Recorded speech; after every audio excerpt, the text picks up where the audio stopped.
Oh my god. We're getting owned. We're getting owned. Is that the boss? Yeah, this is the boss.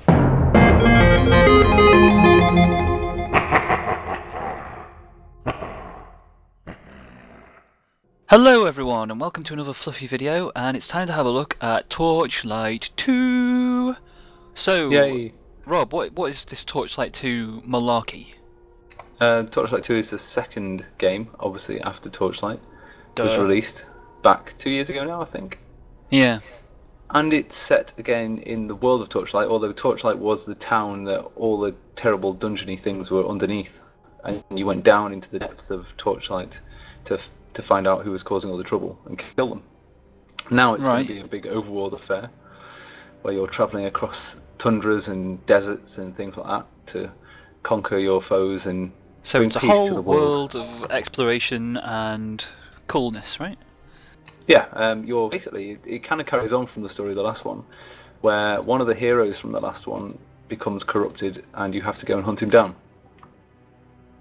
Yeah, and it's an action RPG style, like Diablo. Yeah, it's Diablo based. Just in case people weren't aware. Brought to you by the design, well, some of the team who actually created Diablo and Diablo 2. Yeah, they went on to do Torchlight, right? Yes, they were Blizzard Moth, and they became Runic Games. After a bit of, I think it was a bit of a roundabout way, but anyway, they ended up being Runic Games, and yeah, the fathers of Diablo. Right. So, shall we get into it? Shall we have a look? Do you want to make a game? I can make a game, or you can make a game. Anyone can make a game. I'm going to make a game. I'm going to click the new game button. I'm going to make a little berserker.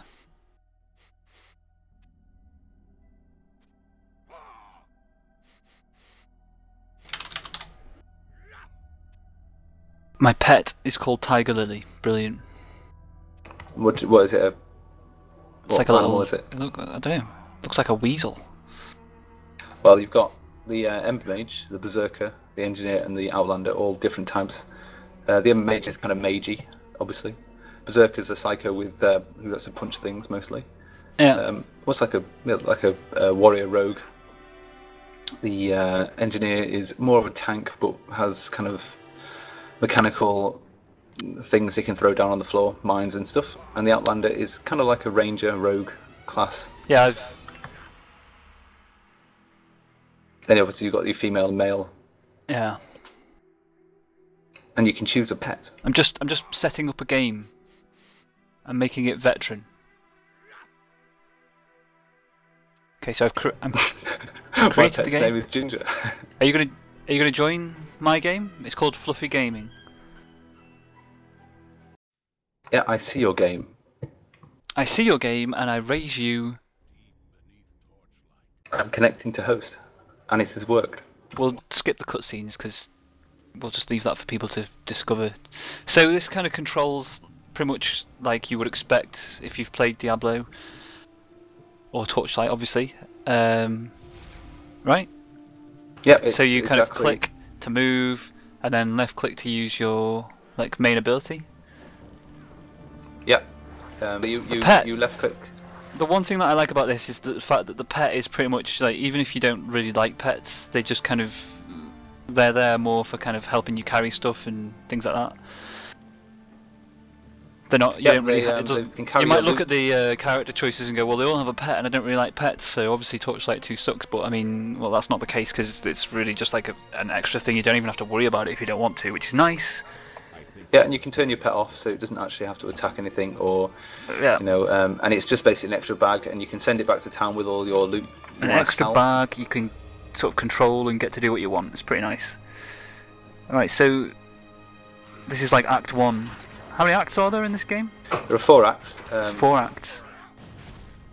They start medium size. I think Act 2 and 3 are about the same size, and they're bigger than Act 1. And then the final act, Act 4, is supposedly quite small. Yeah.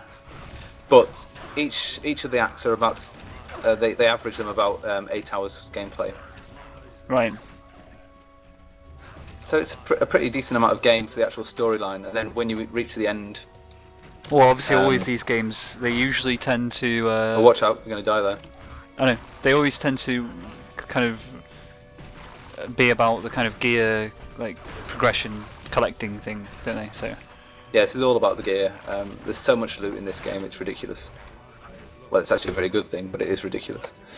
How many items do they say? Oh, don't know how many items there actually are. Well, you're just rubbish, aren't you?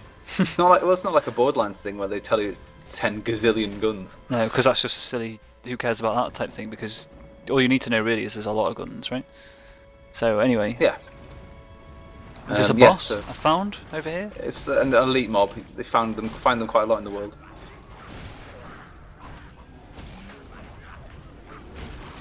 This is like a rare spawn type thing. Yeah. See the golden key you picked up there? Yep. That should open a golden chest, which most maps have. It might be up here, somewhere around anyway. Death. I like the graphical style of this game. It's not, it's not the whole gothic, brooding kind of thing. I mean, there is a little bit of that going on, but it's got a definite sort of more sort of carefree kind of art style to it. Yeah. I really like it in the sense that it's quite light and you can see what's around you. One thing I didn't like in Diablo 3 was I couldn't see anything. I mean, the artwork was great in it, but it was just so dark. Not to be funny, but I mean, I didn't have that problem in Diablo 3. It was just so dark. Like when you went into some of the Are you caves sure you didn't just need to turn your gamma up? Well, it could have been that, but because I mean, I didn't really. I mean, it was the art style was gothic, and I didn't really have a problem seeing things. I mean, if you do that, usually you just turn the brightness up. Noob. Yeah, but the thing is, you're meant to be able to keep the gamma down to the recommended amount, and therefore experience the game in its full glory. Or maybe your monitor's kind of a little bit set up wrong or something. I don't know. No, it's all default.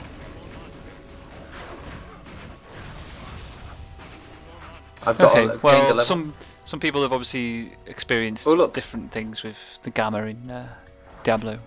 You went into the berserk mode then. You've got a bar just above your skill set that when you reach the end of it. Yeah, I've just noticed that now. Actually, the bar's going up.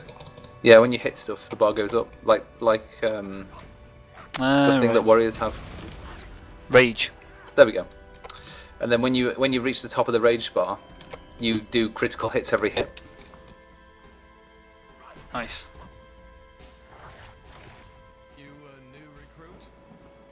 Right, so this is the main town, but let's have a look around for this chest because it is somewhere around here.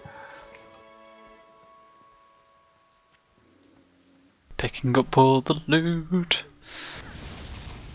Ah, here it is. So what can people expect in this game, that they won't get in other action RPGs at the moment? Well, in this game you've got a fairly budget style price and a lot of content for it. So it's cheaper? It's a $20 game, which is I think £15. Yeah. And that's like, compared to... But feature-wise, what are we talking about that differentiates this? Well, you can play online, offline, or on LAN. You can play in those modes with all of your characters, whether they're single-player or multiplayer characters. There isn't a difference. It's just, you just make a character and you can choose how you want to play or where you want to play it. Mm-hmm. Which is great because, for example, you can now take this character and play it in a single-player mode and then bring it back into a multiplayer game later. You don't have a restriction on character slots, I don't think. You can just make characters, which is nice. It handles very much... Sorry, this guy's talking.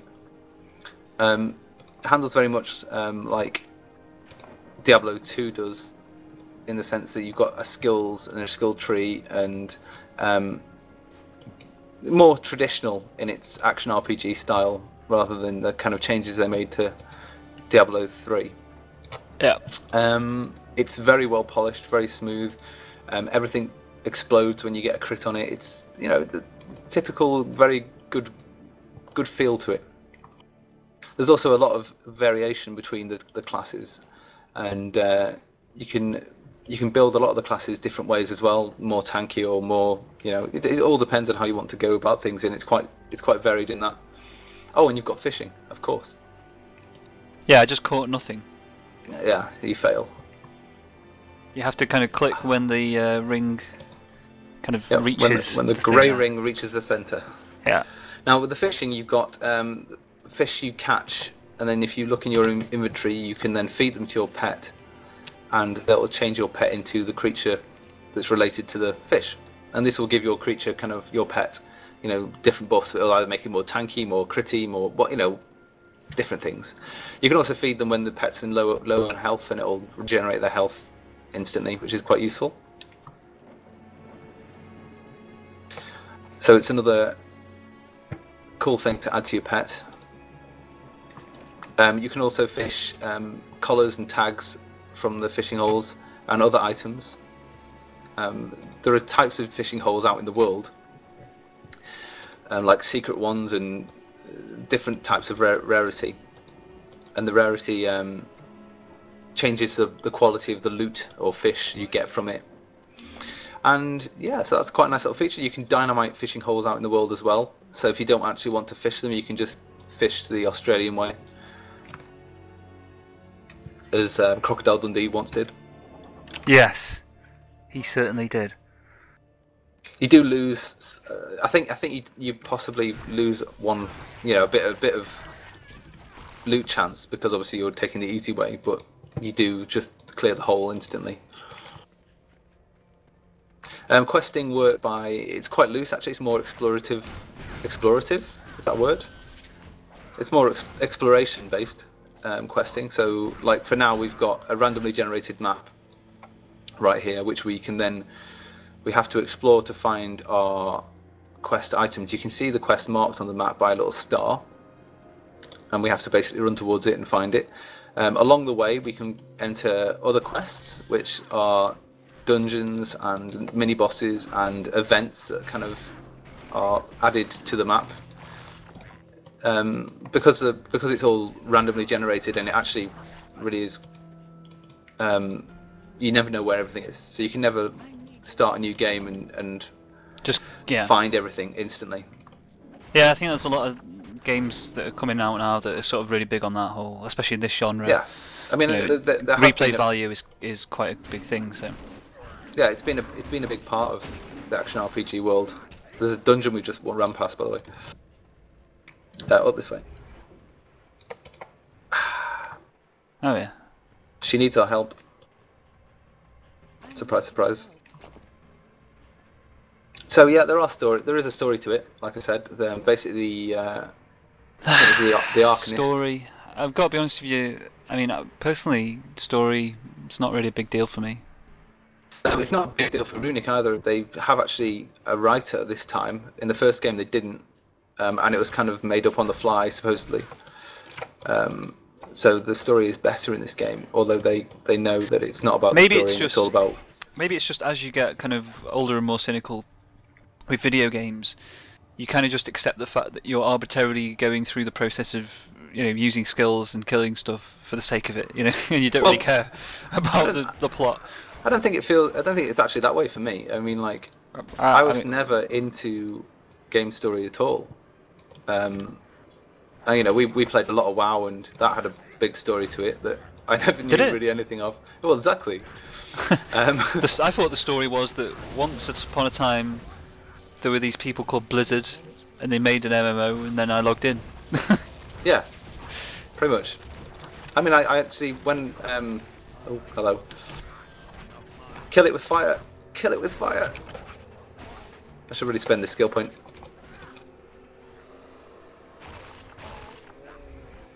I'll get my healing bot out. Right, yeah, so, yeah, story, I have never really been into at all, and then actually only recently I've started to kind of look into story stuff, like with the Guild Wars 2 story, because I've actually checked out one of the books previously, and it's actually been really good. And mainly because I actually read quite a lot, and I like my book series. Some people might say, though, in a video game, I mean, it's a video game, and the story is not going to be like War and Peace, is it? It's not going to be like a what great I mean is, story. oh, hello. Ow, he hurts.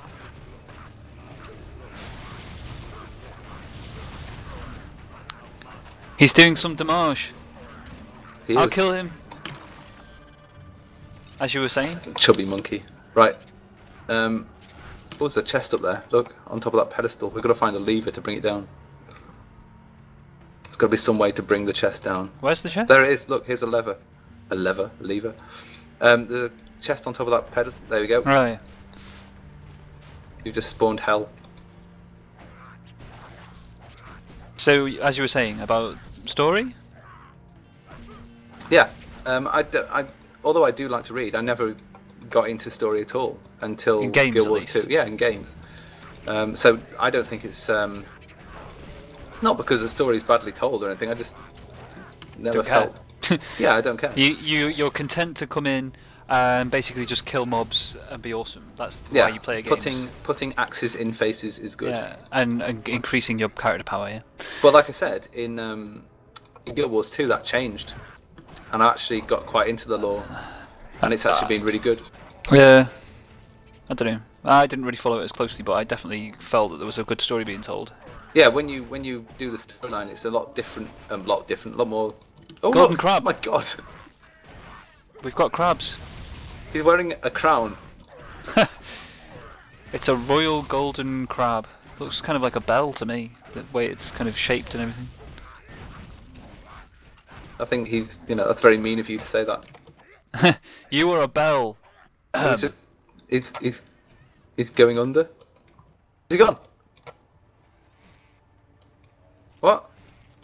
Well, that was peculiar. Let's be moving on. I think my pet might be eating him down there. Oh, that's a shame. I think we've got crabs down there. I think we should have been able to get something from that, but was that a bug? No, I think you have to kill him at a certain time, maybe then. Oh right. Oh yeah, there's mobs like that in Diablo 3. We just did. Oh yeah, the little guys with the golden things, yeah, the imp things, yeah. They're fun. I like doing them. That's probably one of the best parts of Diablo 3 that I like. But I don't own the game. I didn't get the full version, so I can't really talk about it. What do you reckon? I mean, we're playing on, like, difficulty-wise for this, we're playing on Veteran at the moment. That's like the second one down from the top difficulty, right? Yeah. So I mean, this is fairly challenging. Do you think the challenge stays consistent with this throughout, or? No, it goes up. It goes up considerably, or? Yeah, it basically lets you get a few skills before it ramps up the difficulty. Yeah. I noticed that because I played now a character on this to level 20. I mean, at the start of the game, when we got into this, it had a bunch of different difficulty modes available to choose from, and I know that when you play Diablo 3, you have to kind of unlock them by completing the game on incrementally kind of harder settings. The game's not particularly long for Diablo 3, although it is fairly long. I mean, it's not something you can do in a couple of hours. It does take a while, but it's not huge either. So, in the difficulty modes that we have at the start here, that's every difficulty mode, right? Yeah. The idea is that Runic said if you want to play hard, you just you just go for it, and you get rewarded for doing so without actually learning on an easier mode, right? Oh my god! Fuck! Oh god! Many mobs. You were saying. Yeah, so the difficulty in this is, but again, it has its moments. I mean, obviously any serious gamer would obviously agree that having difficulty be difficult and being able to deal with it is what the gaming is all about. So what they did actually in the difficulty stakes was they raised from Torchlight, raised it up a notch. So instead of having like normal mode in Torchlight is now hard, and they've taken it up that way. So yeah, so normal mode now would be like hard mode in Torchlight. Right. So they've kind of upped the stakes a bit. So it's globally kind of harder.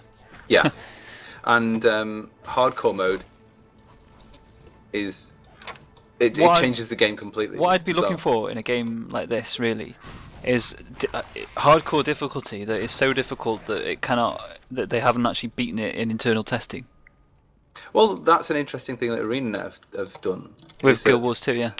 Oh, I've got 3 points I need to spend. Oh my god. There was a very interesting thing on Reddit about dungeon difficulty on Explorer mode, dungeon stuff, where basically they'd kind of had people saying, well, it's too hard, and well, actually, we tuned it so that we couldn't actually defeat it easily straight away with internal testing. Okay, I'm dead. You've gone AFK and left me for dead. Well, I just said, wait a minute, because I was just spending some skill points. Oh, right, yeah. Just, I'm dead. Hold on. I'll just go back upstairs and you can port back to me. So I resurrect in town, yeah? Yeah, resurrect in town, and then you can teleport. You can show the teleporting ability of group teleporting now. Group teleporting is in effect, so... You can go to the waypoint in the middle of town. Yeah. Oh, yeah. And then you'll see my portrait pop up. Yeah, and I just go bing and click that and go to you. Yeah, as long as I'm not in the boss room, you can do Grunheim. Here we go. There we go. And then we can go back down. Yeah. Sorry about that. Yeah, you can't teleport to people in the boss room. I think that would be a bit overpowered, to be honest, in the boss fight. Well, Zerg. Hold on a minute, I'm just gonna. My tab is flashing on the left-hand side of my screen. Yeah, it means you've got skill points to spend. So what do we reckon? I'm playing as a berserker. Do I want strength, dexterity? Yeah, normally if you look at the actual attributes there, you'll see that the 2 attributes with the most points are the ones that you'll pretty much be focusing on. Yeah, I've got 15 in the top 2 and 5 in the bottom 2. Yeah, you're looking at probably dexterity. The thing with the berserker is you're hitting people to gain health. Yeah. A lot of your abilities are kind of vampiric. Oh, I've got a lot of points available to spend, actually. Yeah, it's because we just leveled up loads while we were doing that. I didn't even notice. Yeah. What level am I? I'm like... Where do I see my level? Just on the top of that screen you're looking at with the things. It says your name and then it says level whatever. I'm level 5. It's slightly disappointing that it doesn't have it just like on the main screen. I can see your level actually on the main screen. Mm-hmm. That's interesting. Yeah. But I don't seem to have that. I mean, yeah, for myself. In the party window I can see it, but I can't see it on me. I can see that you're level 5. Yeah. Skills. So, I mean, I like this. I like Torchlight 2 so far. I mean, it feels like I'm actually sort of... Holy crap. I actually could see this being more enjoyable than... I could easily see this being more enjoyable than Diablo 3. Well, it's a lot more accessible. I think. Accessible in the sense of... Well, you don't have to be online to play. Well, that's... yeah. You can. It's not. It's designed on the old. Oh my god! How many of these guys are there? You can play on your laptop, for example. It's quite. Oh my! I'm gonna die. I'm gonna die. Heals, clicks. Yeah, I can't get any health back. I've got no health pots left. Yeah, nor have I. Hold on a minute. This is amusing. How do we get health back other than health pots? Well, I've got my heal bot out, so it should give us some health back. I'm not getting anything. I'm gonna put some armor on. Fuck. Right, no, there we go. See that little flum that came up then? That was my heal bot. Oh yeah, I'm getting something back now. Yeah, just check your loot, because I've got loads of loot that I could have equipped and I haven't. Because we've been talking. Mobs are incoming.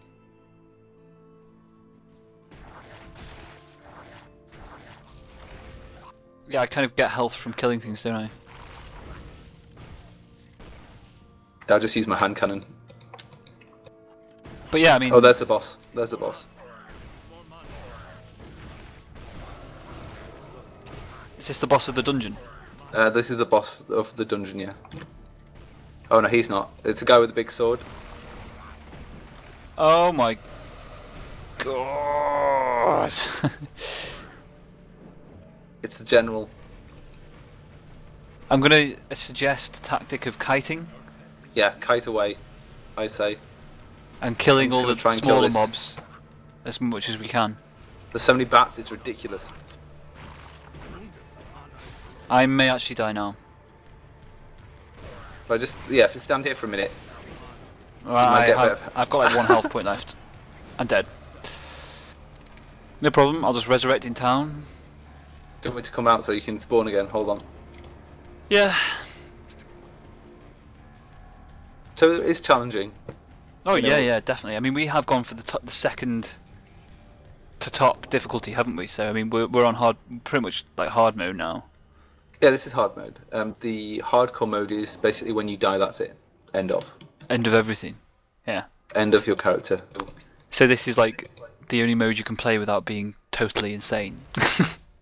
Well, hardcores are really fun to play because it just changes your attitude to how you play. Well, yeah, you would literally weigh up the fight in a sense of, well, if I lose this, it's all over. Kind of like real life in that sense. Yeah. You make decisions based on like how successful they will be and what the impact will be for your prosperity.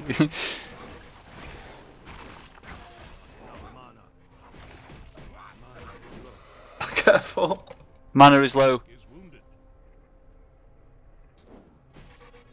I don't think we're going to be able to beat this. Yeah, we will. Yeah, we will. Oh god, there's another one. Are we making any progress whatsoever? Yeah. It's just hard to do while apparently talking. my pet has fled. Yeah, because he's done too much damage.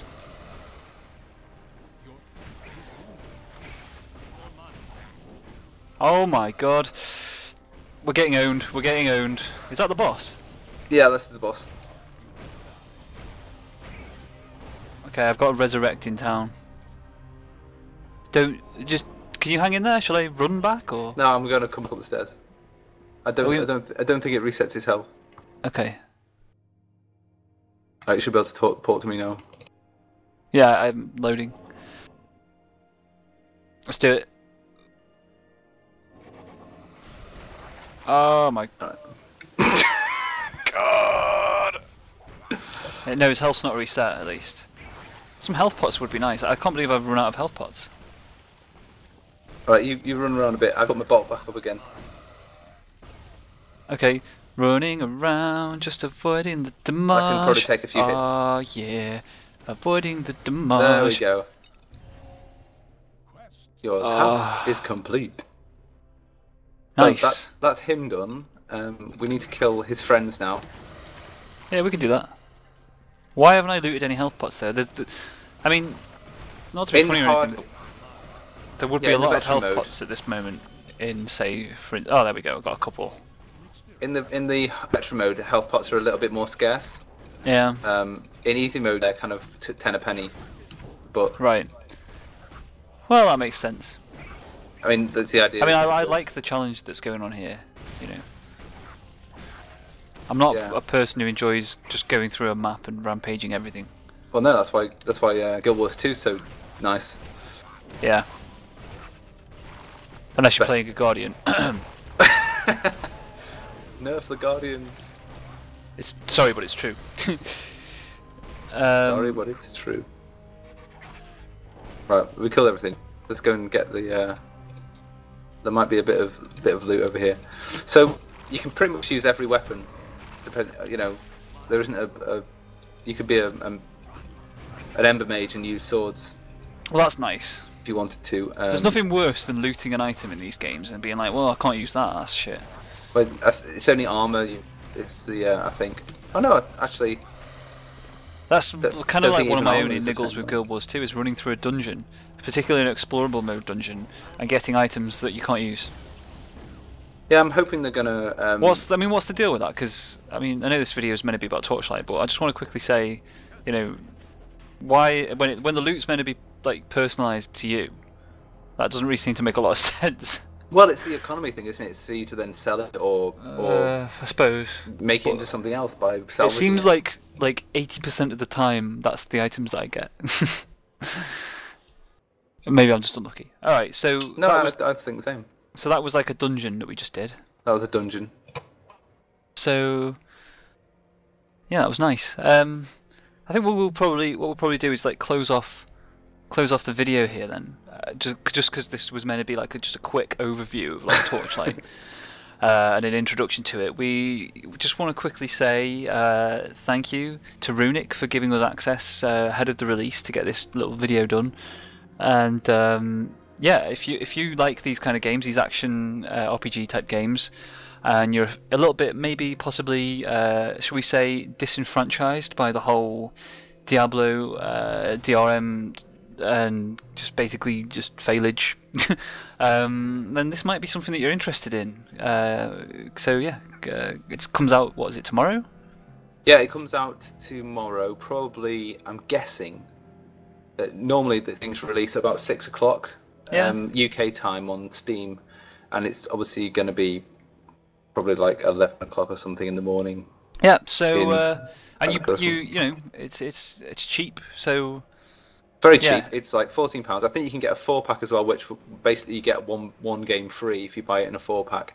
If you buy before tomorrow and you're still doing pre-release, then you'll get a free copy of the first game as well. So lovely bargain. Free copy of the first game. I mean, and that's 4 times as well. So if you buy 4 copies, you'll get 4 free copies as well of the first game. I mean, yeah. So if you do that, you can then gift all that stuff to whoever you want on Steam. It's pretty nice. Yeah. Anyway, guys, thanks once again for watching this video. We appreciate it. If you've got any questions or comments, please leave them below for us, and don't forget to subscribe if you haven't done so already. Because quite frankly, if you haven't subscribed, you suck. All right, guys. Thanks very much for watching.